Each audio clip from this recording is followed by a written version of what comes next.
I really love that Professor Rezavi begins by saying that I need no introduction, because that's really quite extraordinary, right? I live and work on the other side of the world, and yet when I come to Aligarh Muslim University, I feel quite at home, right? Because we are all united in our pursuit of Mughal history, right? And we're united in our passion for Mughal history as well. And I agree 100% with Professor Rezavi that we need not be united in our findings, right? On the contrary, I welcome scholarly dissent and scholarly challenges to my work, and that includes in the Q&A session today when we get to that. Aurangzeb Alamgir, the sixth ruler of the Mughal Empire, has been dead for more than 300 years. The empire over which he ruled was wiped from the face of this earth more than 6 generations ago. And yet, to hear how Indian politicians, the media, and everyday people vilify and excoriate Aurangzeb, you would be quite reasonable in thinking that this pre-modern king is quite alive. In 2015, as most of you know, Aurangzeb's name was stripped from a major road in Delhi, thus making way for APJ Abdul Kalam Road, named after India's 11th president, and crucially, as many saw it, a more acceptable Indian Muslim as compared to Aurangzeb. If it is even possible, Aurangzeb Alamgir's reputation has worsened since 2015. For a dead guy, he has a lot of PR problems. Aurangzeb's name is now tantamount to the gravest of insults, it seems, as accusations of Aurangzeb Raj and being more cruel than Aurangzeb are lobbed back and forth between political parties. Indian politicians, especially those affiliated with the BJP, also use Aurangzeb and his alleged atrocities as a sort of dog whistle to signal their acceptance of hating and physically harming present-day Indian Muslims. In the world of education as well, Aurangzeb has had a pretty hard go of things as of late. Along with other Mughals, he has been crudely caricatured in school textbooks in parts of India, and in some cases he's simply been erased altogether, as if the Mughal Empire never existed. These days, even thinking about Aurangzeb is a suspicious activity. Now, Aurangzeb has been controversial for centuries. As scholars have pointed out, and many scholars have pointed this out, the British maligned Aurangzeb and other Indo-Muslim rulers so that British colonial rule might look good by comparison. Now, in this context, I think it's worth pointing out something that is probably quite obvious. British colonialism was brutal, it was racist, and it was very violent. And so the British had a really tough sell job. They needed to make India's pre-modern Muslim kings look really, really bad in order for the contrast to appear favorable to them. The British did that, crucially, through scholarship.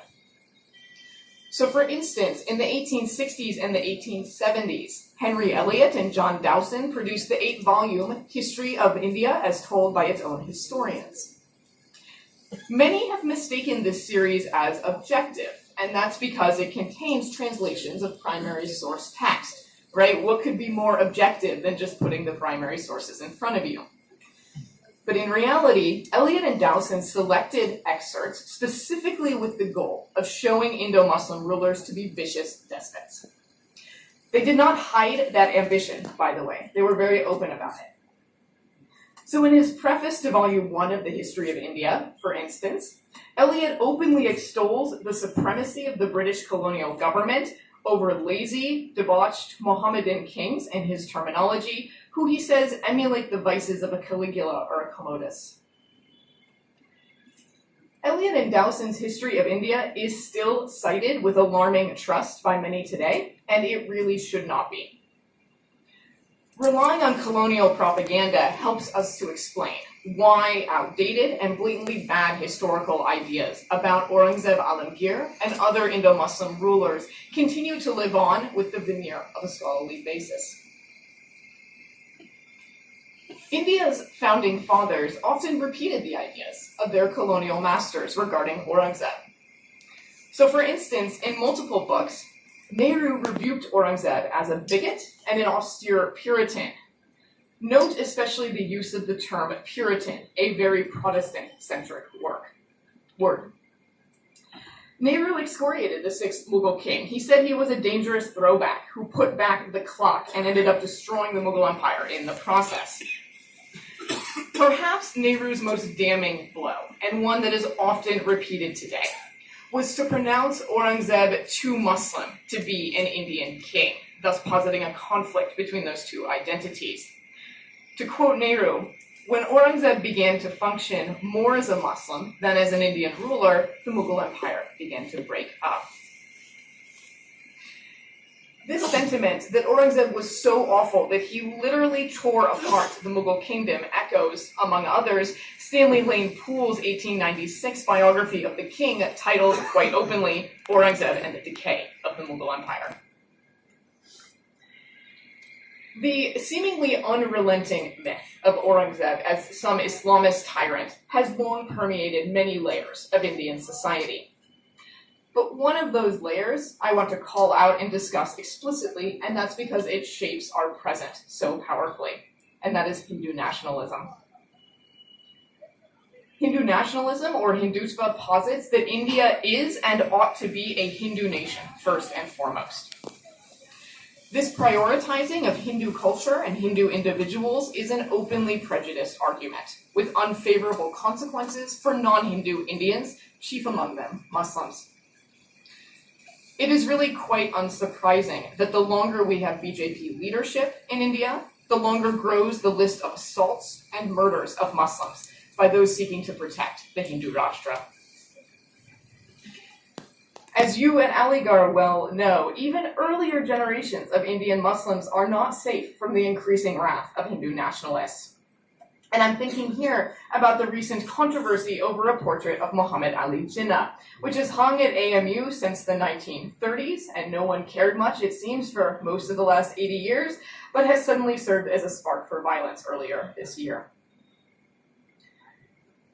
While the stakes and the cost, especially the human cost, of Hindu nationalism play out in the present day, some of the debate concerning this ideology centers not on the present, but on the past.